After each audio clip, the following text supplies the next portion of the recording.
কঙ্কালী মায়ের কাছে পুজো দিতে যাব না, তাই কি কখনো হয়? তাই জন্যে আমরা যাচ্ছিলাম সেদিন কঙ্কালীতলায় মায়ের পুজো দিতে। 51 সতীপীঠের একটি পীঠ কঙ্কালীতলা।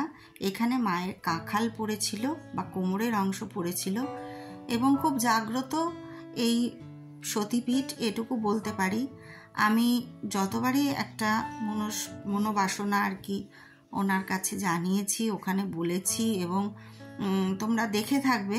আমি যখন বছরখানেক আগে গেছিলাম, আমি কিন্তু ওখানে একটা ঢিল বেঁধেছিলাম। এটা তো যার যার মনের বিশ্বাসের ব্যাপার, কিন্তু আমার সেই ইচ্ছাটা পূরণ হয়েছিল। তাই সেদিন যাচ্ছিলাম সেই ইচ্ছে পূরণের পুজো দিতে বা মাকে প্রণাম জানাতে। মায়ের কাছে আমরা অনেক আবেদন, অনেক আবদার নিয়ে যাই।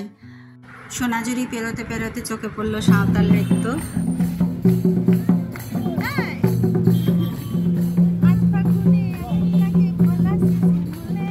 আমি যা করি, নাচ গান দেখলেই মনে হয় শুরু করেছি নিজের অনুষ্ঠান।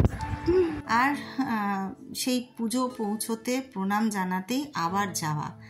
তাই জন্যে মনটা ভীষণ খুশি ছিল, ভীষণ আনন্দে ছিলাম আমরা তিনজনেই। আমরা গিয়ে কিভাবে পুজো দিলাম সবটাই আজকে দেখাবো। যাচ্ছিলাম সোনাঝুরির পথ পেয়ে, আর সেই প্রান্তিক স্টেশন যেখানে রেলগেট পড়ে গেল আর আমাদের দাঁড়াতে হলো প্রায় 10 মিনিট। এই দুপুর রোদ্দুরে এই স্টেশনে দাঁড়িয়ে থাকা যে কি, যাই হোক, তারপরে ট্রেন চলে যেতে আবার আমাদের জার্নি শুরু হলো। প্রান্তিক স্টেশনটা আমার বরাবরই ভীষণ ভালো লাগে। এই যে বাঁকটা ঘোরে, এত সুন্দর লাগে এই রেলপথটা দিয়ে যেতে, রেলপথ পেরিয়ে। সত্যি মানে আমার এই দৃশ্যটা খুব সুন্দর লাগে। কলকাতায় তো এগুলো ছোঁয়া সেরকম খুব একটা পাই না। আর কলকাতাটা একটু ঘিঞ্জি, লোকজন বেশি হবেই, এত বড় একটা মেট্রো সিটি যেখানে আমরা থাকি। তো সেখান থেকে গিয়ে এই জায়গাটা এত খোলামেলা, ভীষণ ভালো লাগে এই পরিবেশটা। আর সত্যি বলতে কি, কঙ্কালীতলাতে গিয়েও মনটা এই কারণেই ভরে যায় যে দেখো রাস্তাগুলো কি সুন্দর। আমি যতটা পেরেছি আর কি তোমাদের দেখানোর চেষ্টা করছি। পুরো ভিডিওটাই করেছে আমার মেয়ে হিয়া। ও খুব সুন্দর ফটোগ্রাফি করে, খুব সুন্দর ভিডিও করে। তো সেই কথাই যা বলছিলাম আর কি। কঙ্কালীতলাতে এসে মনটা এই কারণেই ভরে যায় যে ভিড় ভাট্টা, ধাক্কাধাক্কি, চাপাচাপি সেরকম খুব একটা হয় না।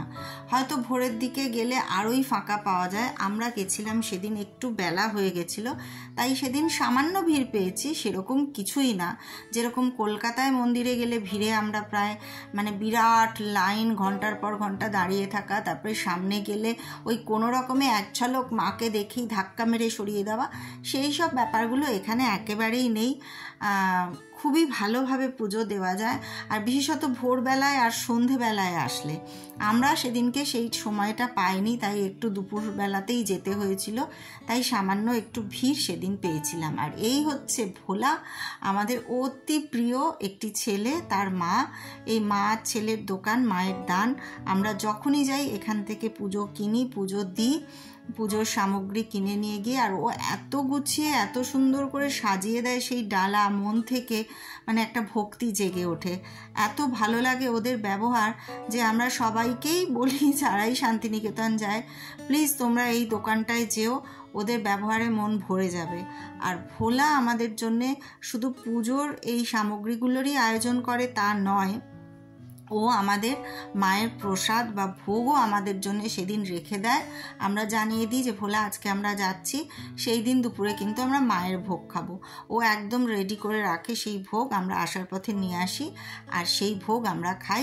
আজকের ভিডিওতে দেখাবো কঙ্কালী মায়ের ভোগ প্রসাদ, সেই ক্লিপিংসগুলো এর পরের ভিডিওতে থাকবে। আর দেখো চারিদিকে অনেক দোকানপাট হয়ে গেছে, নতুন নতুন। আমরা যখন যাচ্ছি এবারে দেখলাম বাঁ দিকে অনেক দোকান হয়েছে নতুন, যেগুলো আগে একেবারেই ছিল না, শুধুমাত্র ডান দিকেরই দোকান ছিল। কিন্তু এবার বাঁ দিকে দেখলাম নতুন নতুন অনেক দোকান ঘর হয়েছে। আর পুজোর সামগ্রী বিক্রির জন্য দোকানের এখানে আর অভাব নেই, প্রচুর দোকান। তো আমরা ওই সামনের রাস্তাটা দিয়ে, যেখান দিয়ে মায়ের মন্দির, সেইখানে আমরা এগোচ্ছি। বাঁ দিকে রুরু ভৈরব বা কাঞ্চীশ্বর শিবের মন্দির, এটা পরে আসবো। আগে মায়ের দর্শন করে আসি, মাকে পুজো দিয়ে আসি। কামনা মা পূরণ করেছেন, তার জন্যে মাকে অবশ্যই মায়ের কাছে মাথা নত করে মাকে প্রণাম জানাতে আমরা যাচ্ছি। আর এত ভালো লাগছে মনটা, কি বলবো। আমি আর আমার কর্তা দুজনে পুজো নিয়ে এগোচ্ছি, আর মেয়ে ভিডিওটা করে রাখছে। যখনই এটা দেখবো তখনই মনে এই প্রশান্তিটা আসবে যে মায়ের কাছে গেছিলাম, মায়ের কাছে একটা কঠিন আবদার করেছিলাম, কিন্তু মা আমার সেই মনের কথাটা, মনোবাঞ্ছাটা পূরণ করেছে। তো দেখো তোমরা মন্দিরটা কত সুন্দর। এখানে একটা বট গাছ আছে, আর এই যে খেলনাগুলো নিয়ে বসে। এখানে একটা না চাদরওয়ালা আছে, আমি পরে দেখাবো। সেইখান থেকে আমি চাদর কিনেছি। বাউল আছে পাশে বসে, বাঁশি বাজাচ্ছে, কেউ কেউ গান করছে। আর এটা হচ্ছে সেই সতী কুণ্ডটা যেখানে আমি নামবো। এই কুণ্ডে কিন্তু ফুল ফল ফেলা নিষেধ। এখানে জাস্ট একটু আরতি করব, ধূপ দেখাবো, প্রণাম জানাবো এবং মাথায় একটু এই কুণ্ডের জল দেব, দিয়ে আমরা চলে যাব মায়ের মূল মন্দিরে পুজো দিতে। তো দেখো চারিপাশটা কত সুন্দর লাগছে। এটা গরমকাল বলে হয়তো রোদ্দুরে একটু কষ্ট হচ্ছে সবারই, কিন্তু শীতকালে আসলে খুব সুন্দরভাবে পুজো দিতে পারবে, এই অস্বস্তিটা হবে না। আর আমি দেখো কুণ্ডটায় নামছি। খুব পবিত্র এই জায়গাটা হিন্দুদের জন্যে। অনেক দূর দূর থেকে এখানে দর্শনের জন্যে মানুষ আসে, আর মায়ের কাছে মনস্কামনা করে এবং মনস্কামনা পূরণ হয়। দেখো চারিদিকে ঢিল বাঁধা আছে, আমরা কিন্তু ঢিল বেঁধেছিলাম এবং আজকে সেই ঢিলটা খুলবো। আজকে সেই মনস্কামনাটা আমাদের পূরণ হয়েছে, তাই পুজো দিতে আমরা এসেছি। আর চারদিকটা বেশ সবুজ। আমার মেয়েরও খুব ভালো লাগছিল এখানে এসে, ওর ভীষণ ভালো লাগে এই জায়গাটা। ও বলে যে পুজো দিতে গিয়ে যদি ওরকম ভিড় ভাট্টা হই হট্টগোল হয় ভালো লাগে না, তাই এখানে এসে পুজো দিতে খুবই ভালো লাগে। তবে সেদিন দুপুরবেলায় গেছিলাম বলে একটু ভিড় পেয়েছিলাম, আগেই বলেছি। দেখো আমরা কিভাবে পুজোটা দিলাম। ওরা কিছু কিছু করে লোক ঢোকাচ্ছিল, যেহেতু জায়গাটা ছোট, এবং তারপরে ওরা বন্ধ করে দিচ্ছিল, বলছিল এরপরে আপনারা আবার ঢুকুন। 5-6 জন করে ঢোকাচ্ছিল, পুজো হচ্ছিল তাদের।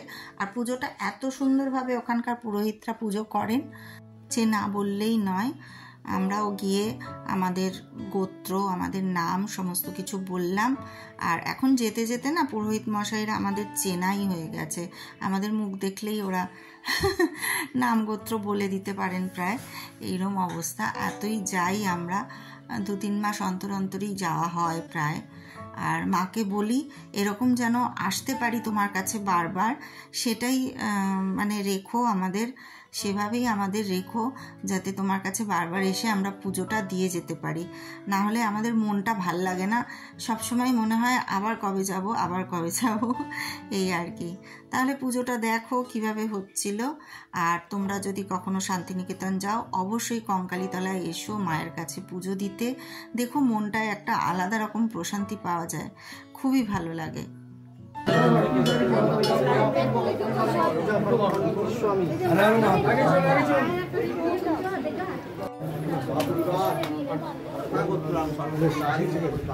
হ্যাঁ নিশ্চয়ই।